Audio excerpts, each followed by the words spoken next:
Revenons en France maintenant, mais pas trop loin, dans le sud-ouest. On va rester dans le sud-ouest, avec une table ronde autour de 3 territoires engagés dans la transition énergétique, représentés par leurs élus. Donc je vais tout de suite inviter Fausto Araqué, qui est vice-président au développement durable et à l'environnement au Grand Figeac, à nous rejoindre.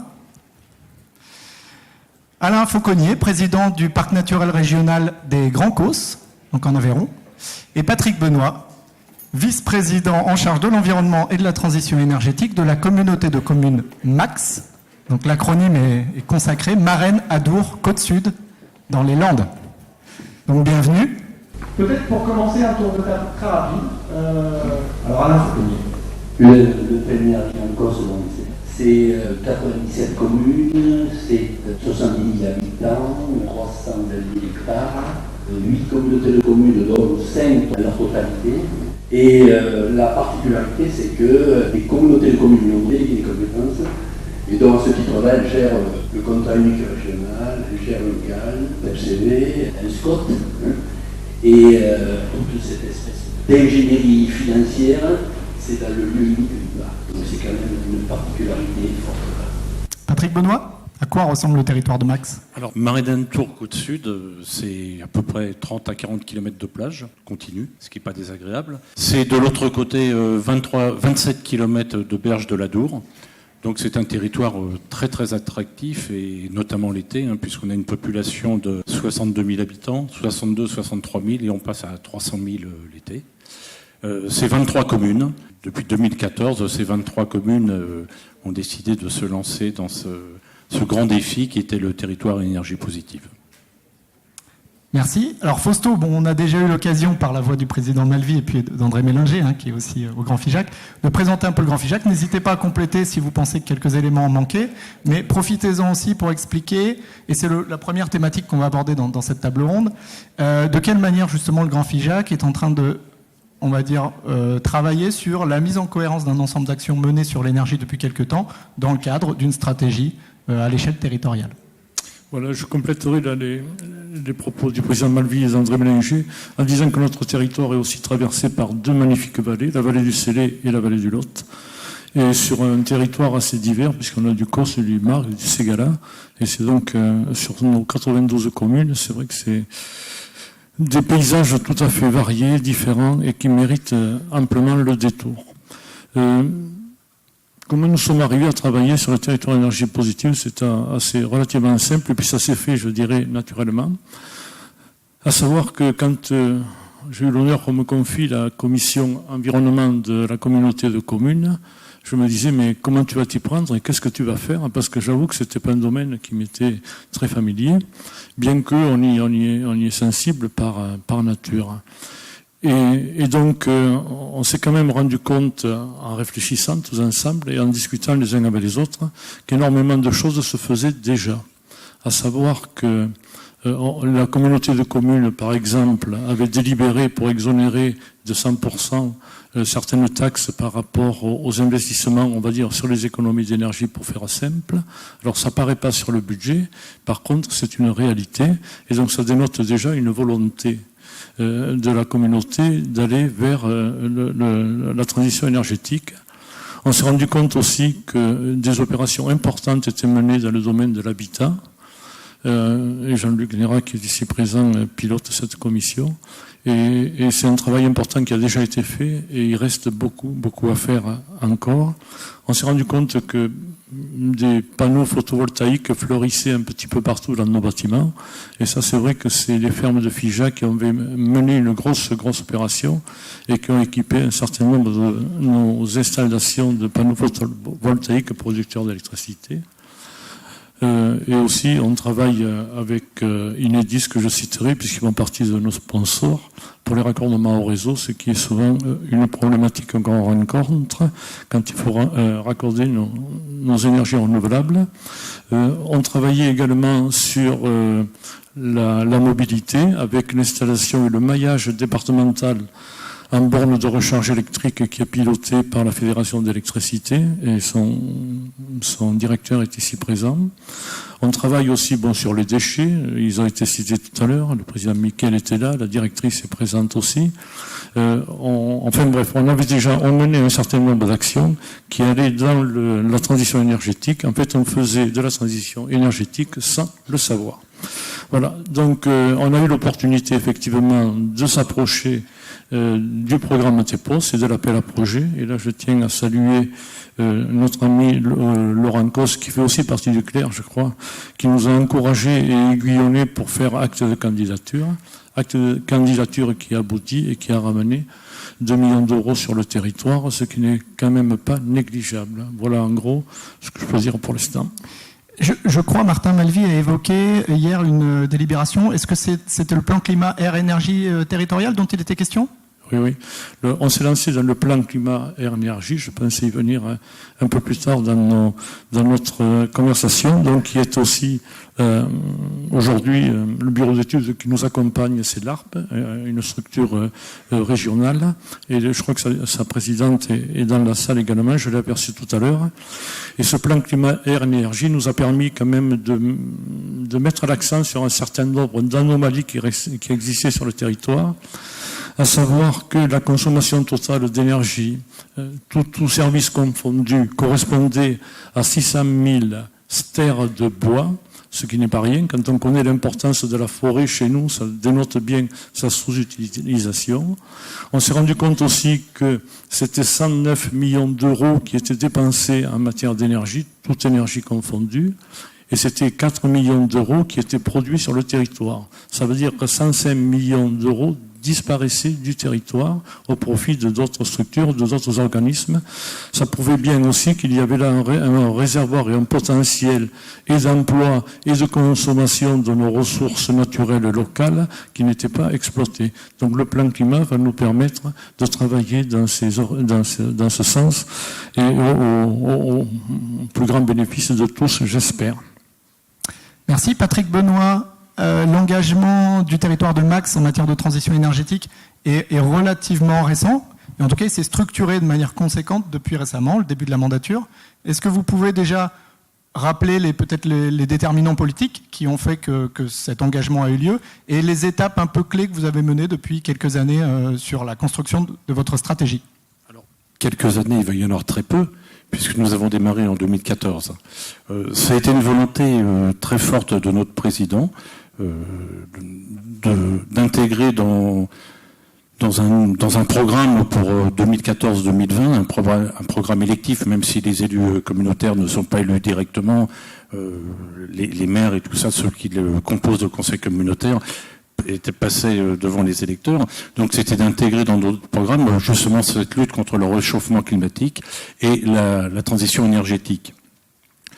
Donc ce qui par la suite est effectivement que c'est bien de dire on veut faire ci, on veut faire ça, mais encore faut-il un peu s'en donner les moyens. Et c'était la création avant tout. Alors ça c'est indolore au niveau financier, c'est la création alors chez nous on n'appelle pas ça des commissions, on appelle ça des ateliers, un atelier environnement transition énergétique, et donc mettre à cette tête de cet atelier un président donc que je représente que je suis aujourd'hui. Avant l'environnement était intégré à l'urbanisme. Donc ça a été le premier point, et ensuite c'est de partir donc nous avons tout de suite, même avant les élections 2014, recruté un ingénieur chargé de mission pour mener les premières études sur ce travail. Donc celui-ci a réalisé un diagnostic sur notre territoire, et là les consommations 1350 gigawatts sur le territoire, mais c'est surtout moi ça me dit pas grand chose, un peu comme mon collègue, on m'a confié cette tâche, j'ai dit oui je vais y aller, mais j'avais quand même beaucoup à apprendre et à découvrir, et je sais pas grand chose encore aujourd'hui, hein. Je crois qu'on a tous beaucoup à apprendre. Et le constat, c'est 180 millions d'euros qui quittent notre territoire, puisque nous produisions en 2014 quasiment rien sur notre territoire au niveau énergétique. Voilà. Ça a été les éléments déclencheurs. Et la suite, mais peut-être on en reparlera un petit peu très rapidement. Donc, on a créé les premiers rendez-vous de la transition énergétique. C'est en octobre 2014. Et de là est née une démarche participative, puisque nous avons, sur 3 mois, réalisé des ateliers, des groupes thématiques sur la mobilité, la production d'énergie, les transports, une dizaine, les énergies renouvelables. Et suite à donc ces ateliers qui ont duré 3 mois, c'était très intensif.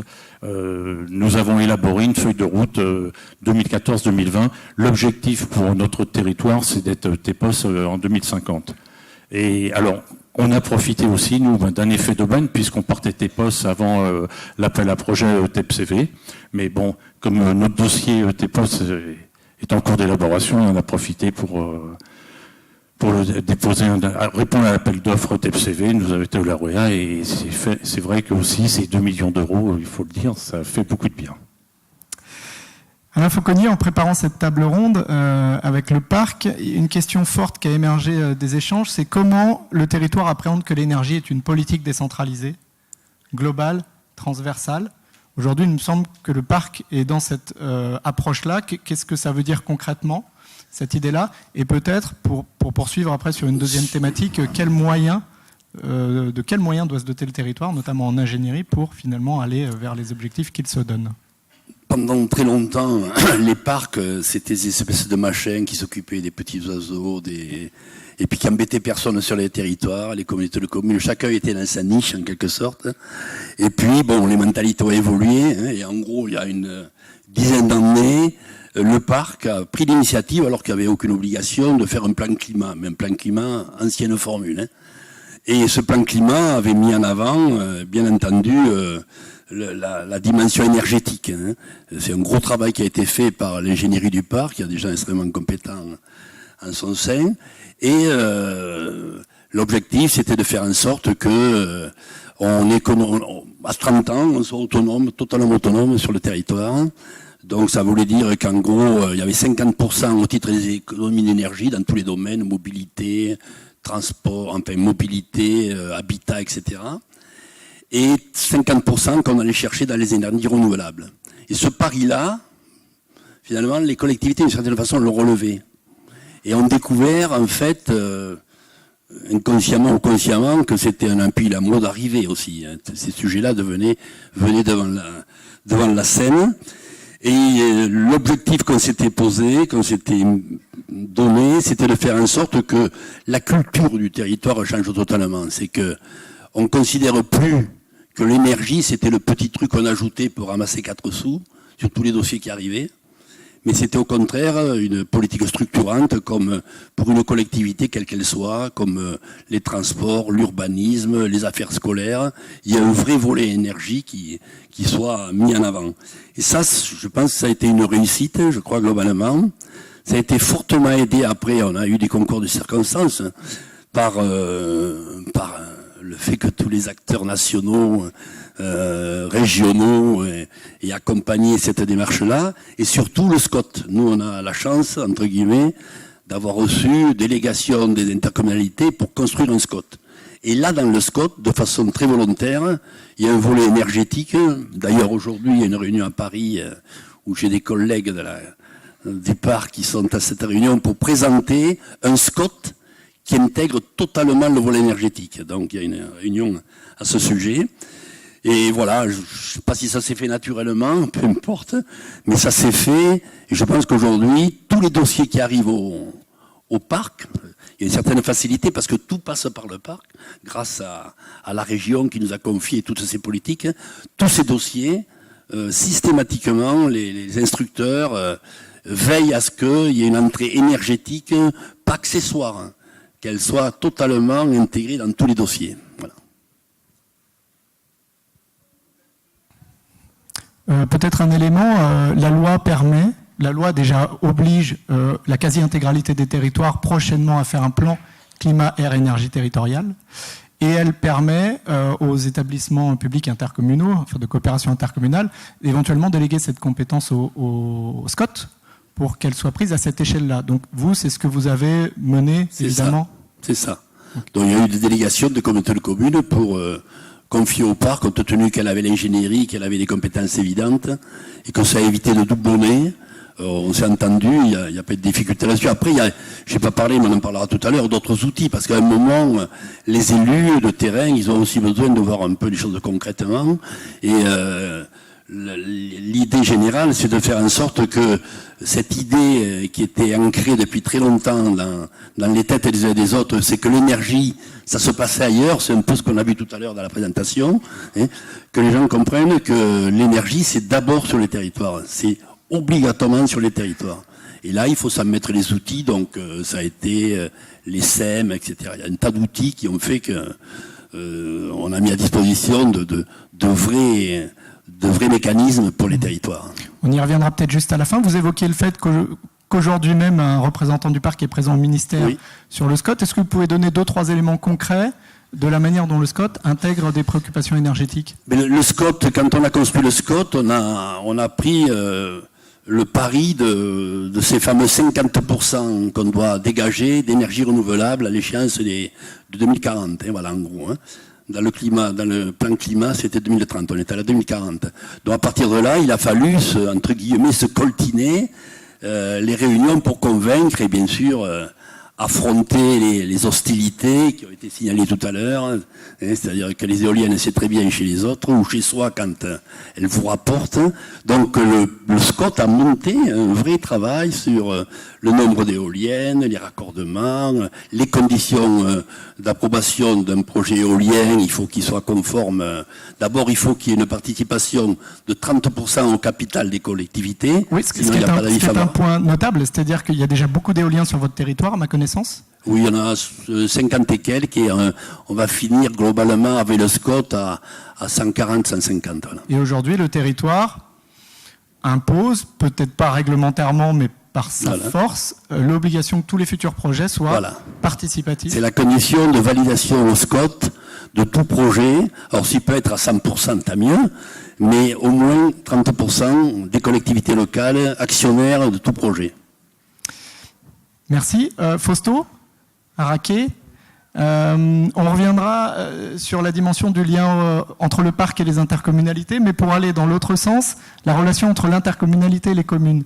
Fausto, vous évoquiez le fait que dans une très grande collectivité, les différents acteurs, et notamment publics, peuvent se demander, notamment les maires ou les élus communaux, peuvent se demander quel est leur rôle. Comment, au niveau du Grand Figeac, vous essayez justement de créer un lien entre chaque élu dans sa commune et le projet sur l'énergie du Grand Figeac?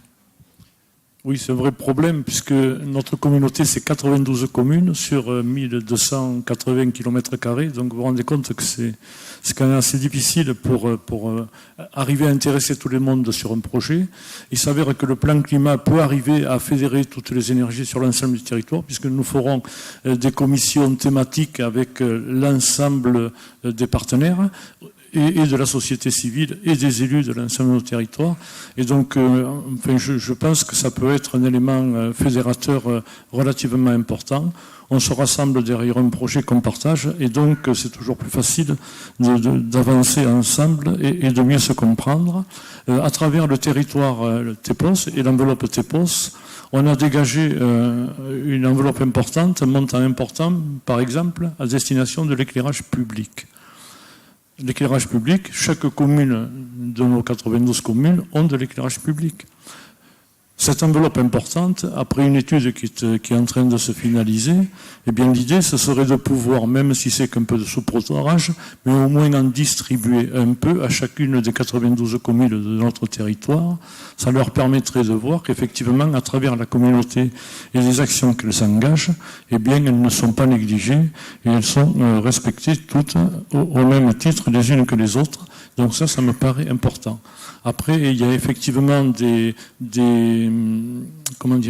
équipements structurants qui intéressent tout le monde, mais moins directement les communes qui ne sont pas sièges de l'équipement.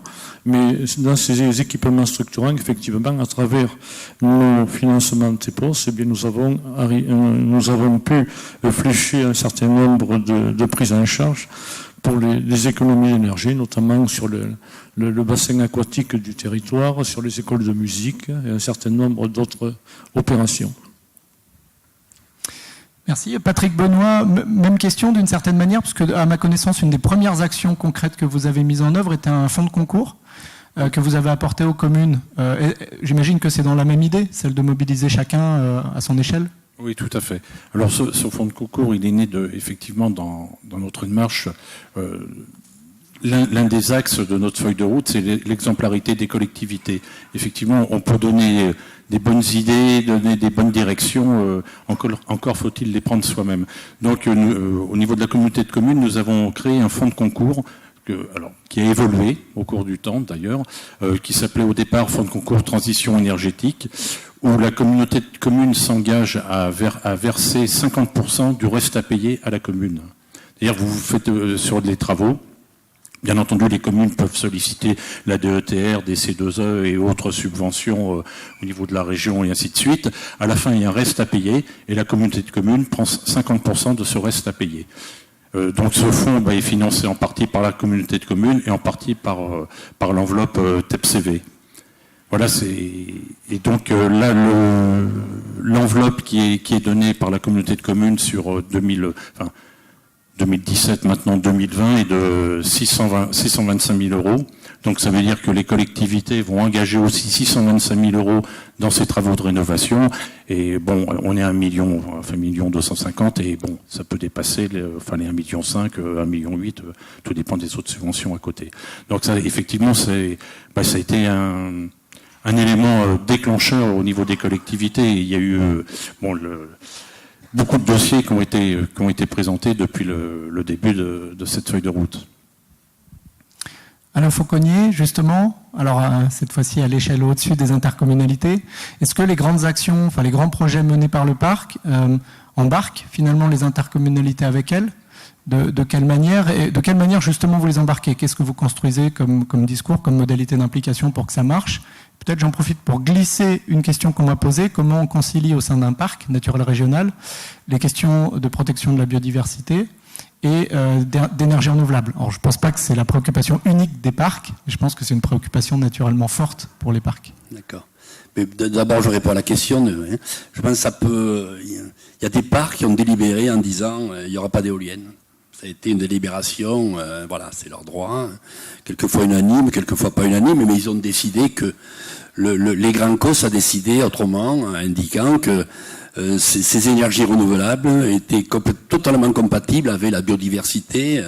On ne met pas des éoliennes n'importe où, on ne met pas sur n'importe quel sol, on est précautionneux. Tout ça, c'est un travail d'ingénierie, de spécialistes. On a au parc hydrogéologues, spécialistes de la biodiversité de toutes sortes, spécialistes de l'eau, très investis et très reconnus. Donc là-dessus, il n'y a pas d'antinomie entre les énergies renouvelables, bien au contraire, à condition qu'on soit, bien sûr, on a une charte également, le parc, qui doit la respecter, bien entendu, et les énergies renouvelables. Donc ça pose pas de problème, très sincèrement.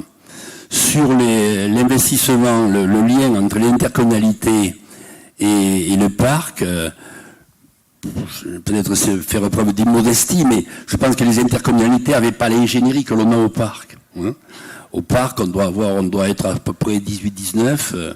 En gros, aujourd'hui, sur les 18-19, il y a quasiment tous cadre A, quasiment, et A+, quelques-uns, avec 70% de docteurs spécialisés dans les... Donc tout ça, ça peut pas se dupliquer sur tout le territoire. En contrepartie, le parc a certaines compétences qui peut-être relèveraient du parc, mais qui, en accord avec l'intercommunalité, c'est l'intercommunalité qui le fait. Donc il y a une espèce de mutualisation, de reconnaissance des compétences des uns aux autres, dans l'intérêt de tous. Donc ça, c'est quelque chose ça a été long, mais bien sûr, pas avec les petites intercos, c'est beaucoup plus long avec les grosses intercos. Voilà, c'est pour vous dire. Mais à la fin, bon, le bon sens l'emporte. Après, il y a les petites chicayas politiques, mais bon.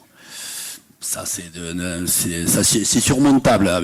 Avec beaucoup de bonne volonté, on arrive à les surmonter. Donc voilà, c'est essentiel. Je pense que ça se passe bien. Et la démonstration a été le SCOT, puisque le SCOT a été voté à l'unanimité. Alors je pense que ceux qui ont fait des SCOT là peut-être ont quelques mauvais souvenirs de leur vote, mais il y a eu vraiment une large consensus, un gros travail quand même. Et ça a été fait avec les intercommunalités, c'est-à-dire que la représentation dans le SCOT, c'était que les communes, mais beaucoup les intercommunalités. Les intercommunalités présentes surtout, présidaient des commissions, étaient dans les réunions, etc. Il y a eu 100, 200 réunions pour construire tout ça. Ça demande quand même du lien, une reconnaissance de compétences et puis de la confiance, enfin. Il y a ça aussi, un lien de confiance. Juste petite question organisation territoriale qui nous est arrivée. Quid des communautés de communes qui ne sont qu'en partie sur le parc? Alors pour elles, on passe des conventions, on a passé des conventions. Il y a une partie, la partie qui est dans le parc, était dans le scope pour partie, mais il y a des problèmes de réglementation complexes. La loi NOTRe a pas simplifié les choses là-dessus, mais ça s'est passé correctement, globalement, si bien qu'il y a un PETR, plus exactement, qui a un bout dans le parc, qui lui va faire un SCOT. On a obtenu de faire un SCOT dans des conditions un peu bizarres, et qui confie ce SCOT au parc. Donc l'intercommunalité, le PETR, qui est une grosse interco, a la reconnaissance d'un SCOT, et ce SCOT, il a demandé à ce que le parc le fasse au titre du portage ingénierie. Donc, on voit là qu'il y a quand même... Ça reste une problématique encore un peu complexe. Un microclimat, voilà. Ok. Passons à la maxime de Patricia Imhoff, réaliser. Fausto Araqué, justement, quels sont les premiers nouveaux projets concrets dans le cadre de la stratégie que vous établissez, que vous êtes en train de mener? Bon, mais je voudrais déjà souligner que grâce à l'ADEME, nous avons pu embaucher un chargé de mission qui a beaucoup de compétences et qui nous accompagne dans tous les projets TEPOS et Plan Climat. Donc c'est vrai que nous, on compte beaucoup sur les orientations du Plan Climat qui vont nous servir de base en fait de travail et de réalisation. Mais pour l'instant, il y a déjà un programme de formation des élus avec Quercy Énergie, qui est une structure départementale sur un certain nombre de thèmes qui leur permettront d'évoluer dans l'apprentissage en fait de la transition énergétique. Bon, il y a la rénovation des équipements structurants que j'ai évoqué tout à l'heure et qui est déjà en cours. La protection des énergies renouvelables qui va continuer à se développer avec la méthanisation, le petit éolien, la micro-hydroélectricité, mais qui là présente quelques problèmes parce qu'avec les continuités écologiques, les chaussées qui jonchent nos rivières là, sont de plus en plus démolies. La mobilité, bien entendu, avec le développement des voitures électriques et les vélos électriques, dont la communauté déjà s'est dotée. On travaille sur un atlas de la biodiversité sur le Ségala. Le Haut-Ségala, c'est une ancienne communauté rattachée au Grand Figeac, qui est composée de 11 communes, sur laquelle on travaille dans cette thématique, avec, à titre expérimental, en envisageant de la développer sur l'ensemble de la communauté dans le futur. Et aussi, ça va venir prochainement dans nos conseils communautaires, l'adhésion à des sociétés qui sont articulées autour du financement participatif dans ce qui concerne les énergies renouvelables. Patrick Benoît, effectivement, la question de l'ingénierie qu'on avait prévu d'évoquer, on l'a déjà un peu évoqué. Vous avez démarré comme ça, finalement, sur Max. Vous avez embauché un ingénieur territorial. Vous n'aviez pas de fonds. Ce qui, aujourd'hui, est pas une évidence, baisse des dotations, les collectivités un peu mises à l'index sur le fait qu'il y a trop de fonctionnaires dans les collectivités. Voilà, c'est quand même pas évident comme décision. Est-ce que vous pouvez éventuellement coupler quelques mots là-dessus avec la mise en œuvre de grands projets assurés par votre territoire, notamment sur la rénovation énergétique et les énergies renouvelables? Oui, alors effectivement, je l'ai dit tout à l'heure, c'était notre première décision, c'était de recruter un ingénieur pour mener à bien ce travail. Et tout comme le Grand Figeac, nous avons eu aussi la chance avec l'ADEME de recruter un deuxième chargé de mission. Alors là, malheureusement, sur un contrat de 3 ans. Pour l'instant, et ce qui nous a permis d'avancer un peu plus vite sur nos actions. Donc, dans notre feuille de route, je dis, on a établi cette feuille de route, il y a 17 actions, sur 3 axes, l'exemplarité, j'en ai parlé tout à l'heure, sur, bien entendu, la sobriété et l'efficacité, et sur la production d'énergie. Alors sur l'efficacité et la sobriété, effectivement, bon, on a fait beaucoup de petites actions d'ailleurs qui sont en route sur la mobilité, mais l'une des principales, on s'est aperçu que quand même, si nous voulions réussir ce pari TEPOS, c'est-à-dire d'être autonome en 2050, bien entendu, il faut avant tout produire, il faut surtout économiser. Donc, dans notre objectif, c'est de réduire de 50% notre consommation électrique sur le territoire. Et le plus grand consommateur d'énergie, bien entendu, c'est l'habitat et le tertiaire.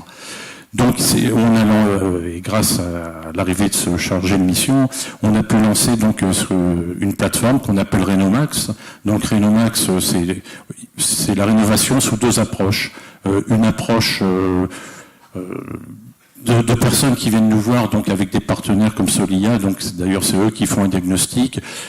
On leur présente les aides auxquelles ils ont droit en fonction de leurs revenus. La communauté de communes sur les revenus modestes intervient aussi. Les revenus modestes et très modestes, en plus des aides de l'ANA. Et d'ailleurs, depuis le lancement de cette plateforme, donc en octobre 2016, donc elle a tout juste un an, on est, je crois, 34 dossiers ANA. Alors les dossiers non ANA, là on n'a pas de chiffres. Donc ça c'est l'approche un peu particulière. Ils viennent chez nous. Là on a d'ailleurs le nombre d'appels en ce moment est en train de grandir puisqu'on va dévoiler dans quelques jours, dans le 3 octobre, une thermographie du territoire que nous avons réalisée et les gens s'inquiètent, veulent savoir comment est leur maison. Voilà, ça c'est la première approche. Et la deuxième approche, je pense que dans la salle, beaucoup de gens connaissent cette approche, c'est l'approche d'Orémy.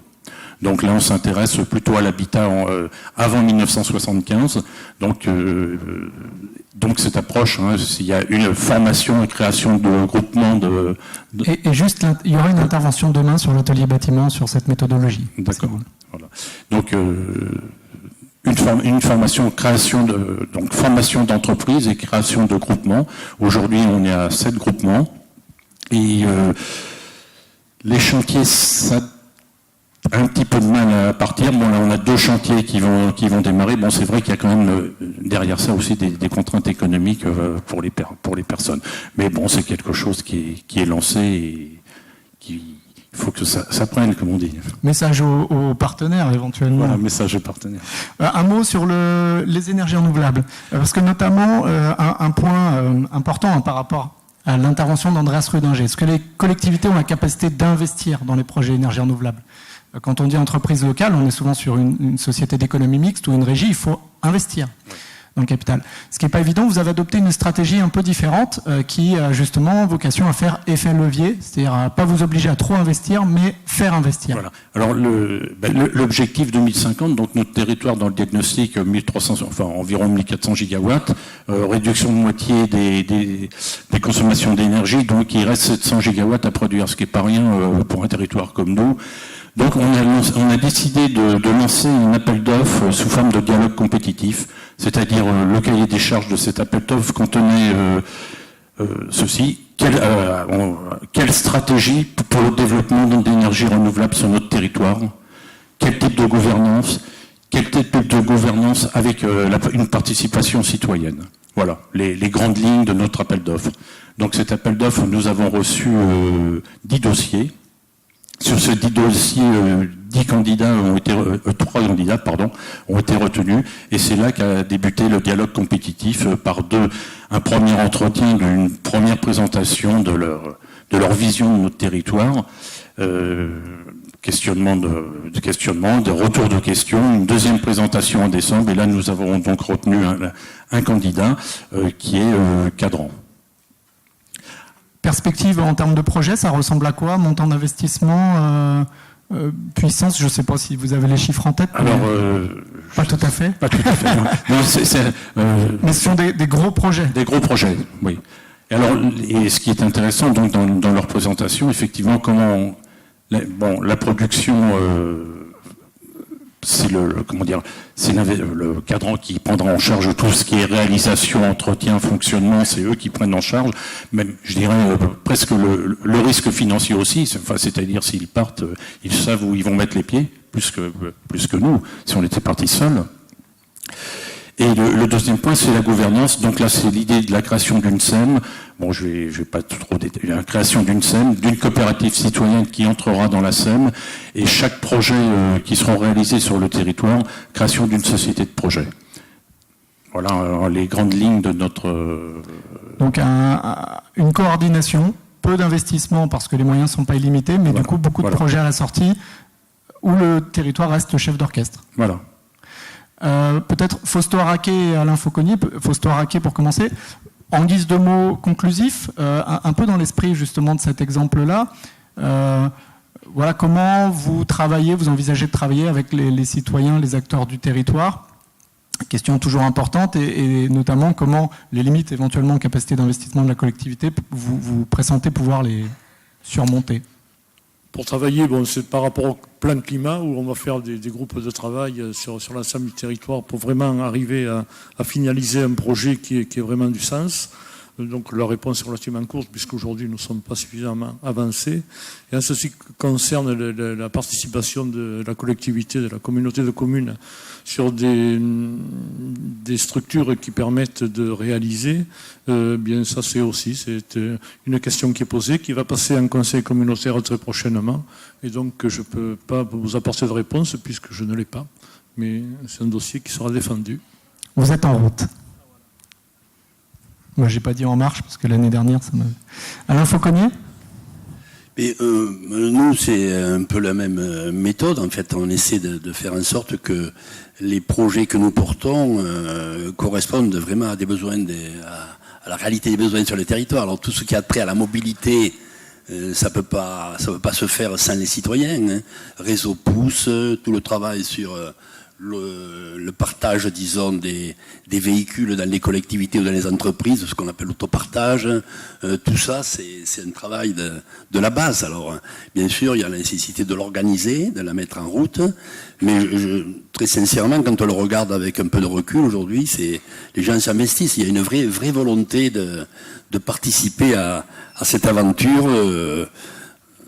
On avait acheté pour lancer la mécanique au travers du TEPOS une 50aine de vélos électriques qu'on a mis à disposition dans toutes les intercommunalités qui elles-mêmes les mettent à disposition par semaine dans les communes. Ça a connu un succès extraordinaire et aujourd'hui, quand on demande aux marchands de vélos électriques, ça se développe beaucoup en France, mais le territoire, on voit très, très nettement un engouement pour ce genre d'approche pour le déplacement qui, d'une certaine façon, dans le milieu urbain ou même quelquefois dans le rural, remplace la deuxième voiture. Hein. Aujourd'hui, c'est une évidence. Et dernier point, par rapport à l'investissement, on a donc nous, mais ce sera l'objet d'un travail demain, je pense, avec le responsable énergie du parc, créer une structure qui est une SEM sur l'énergie bois, sur le réseau de chaleur qui vend de la chaleur, qui vend de la chaleur, et qui est une structure qui a été capitalisée à 700 000 € avec 50% d'apport des collectivités et 50% d'apport des acteurs du territoire, parce qu'on constatait qu'il y avait des projets partout dans le territoire, dans telle petite EHPAD, dans telle petite mairie, etc., envie de faire un réseau de chaleur, pas un réseau de chaleur, même une chaudière bois, hein, et que ça sortait jamais. Il y avait, c'était 20-30 projets, mais jamais ils sortaient parce qu'il n'y avait pas le petit déclencheur qui faisait que. Et donc cette structure-là a été mise en place pour cette raison. Et aujourd'hui, elle va gérer. Elle a démarré d'ailleurs. Elle a un réseau de chaleur qui est chez moi puisque c'est un réseau de chaleur de 3 km qui est pour un montant de 5 millions. Mais elle a aussi des réseaux de chaleur dans les EHPAD, etc. Et au lieu de voir partir la plus-value qui est dégagée par à Paris ou je sais pas où, ça reste au territoire. C'est l'actionnariat